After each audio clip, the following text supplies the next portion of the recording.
சிவா வந்து ஒரு நல்ல இடத்துக்கு வரணும்னு நானும் நினைக்கிற ஒரு விஷயம். வந்துட்டார், இன்னும் வரணும் அப்படின்ற ஒரு விஷயம் எனக்கும் விருப்பம் இருக்குது. அந்த இது இருக்குது. ஏன்னா ரொம்ப கஷ்டப்பட்டு அந்த ஒரு பையன், நமக்கு தெரியும் எல்லா இதுலேயும். அப்போ நாங்கள் சில விஷயங்கள்லாம் ஃபோன்லேயே ஷேர் பண்ணிக்குவோம்.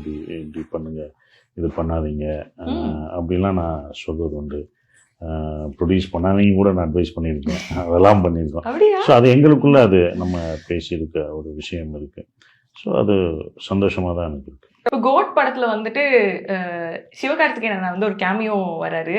அதுல வந்து ஒரு துப்பாக்கி கொடுத்துட்டு இனிமே நீங்க தான் பாத்துக்கணும் அப்படின்னதும் சிவானா வந்து நீங்க முக்கியமான வேலைக்கு போறீங்க, நான் பாத்துக்கிறேன் அப்படிங்கிற மாதிரியான விஷயங்கள்லாம் வந்தது. அதை வந்து ஒரு பக்கம் ஆடியன்ஸ் என்ன சினிமாவோட பொருத்தி பாத்துக்கிறாங்க. ஸோ அரசியலுக்கு போயிட்டாரு, ஸோ அடுத்த தளபதி வந்து சிவானா தான் அப்படிங்கிற மாதிரியான விஷயங்கள்லாம் வந்து டீகோட் பண்றாங்க நம்ம மக்கள். ஸோ இது நீங்க எப்படி பாக்குறீங்க? நான் படமா தான் பார்த்தேன் அது. படம் அது எப்படி இருந்தாலும் எனக்கு சந்தோஷம்தான். எனக்கு வந்து அது வருத்தமே கிடையாது. சிவா வந்து எனக்கு ரொம்ப பழக்கம், அப்போ இருந்து எனக்கு பழக்கம் இப்போ வரைக்கும். இப்பயும் என் படம் பார்த்துட்டு பாராட்டின ஒருத்தர் தேர்லாம் ஆக மாட்டேன், நீங்கள் தான் தேர்தா போடுறீங்க, திருப்பி பண்ணால் நல்லா இருக்குன்னு நான்லாம் நினச்சிட்டு இருக்கேன். அவர் அரசியல் பண்ணாலுமே ஒரு படங்கள் பண்ணணும் அப்படின்றதான் நம்ம நினைக்கிறோம், அப்படிதான் நினைக்கிறோம். நான் அவருக்கு சொன்னது வந்து ஒரு ஹிஸ்டாரிக்கல் ஸ்டோரி, அதுதான் அவருக்கு பிடிச்சிருந்தது. அவரே ப்ரொடியூசர்லாம் சொன்னார். அப்போ அந்த டைம் வந்து அதோட பட்ஜெட்டும் அதோடைய ஒர்க்கும் ரொம்ப இதாக இருந்தனால அப்போ பண்ண முடியல. நாங்கள் இல்லாட்டி அது பண்ணியிருப்போம். ரொம்ப பிடிச்சி ப்ரொடியூசர்லாம் சொன்னார்.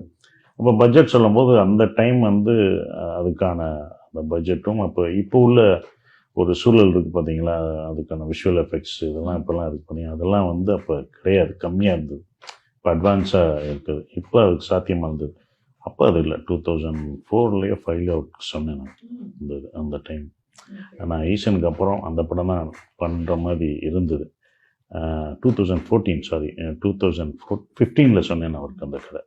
2015 அப்போ அந்த இதுவும் இல்லாத ஒரு சமயம் 14 to 15 சொன்னும்போது அதுக்கான சுச்சுவேஷன் இல்லை, அதனால் அது பண்ணலாம்.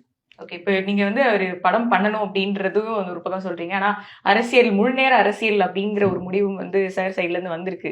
ஸோ நீங்க வந்து ஒரு ஃபிலிம் சைட்ல இருந்து இது தமிழ் சினிமாக்கு எப்படிப்பட்ட ஒரு லாஸா, இல்லை அதை எப்படி பாக்குறீங்க நீங்க? அவரு படங்கள் நான் பண்ண மாட்டேன் அப்படின்னு சொல்லிட்டு அரசியலுக்கு அவருடைய ஆசை, அதை நோக்கி அவருடைய விருப்பம். அவர் ஒரு இவ்வளவு பெரிய விஷயத்தை விட்டுட்டு போறாங்கன்னா அது அவருடைய இது பெருந்தன்மையோ இல்லை அவர் சாக்ரிஃபைஸ் பண்ணி தான் போகிறார் இவ்வளோ மார்க்கெட்டில்.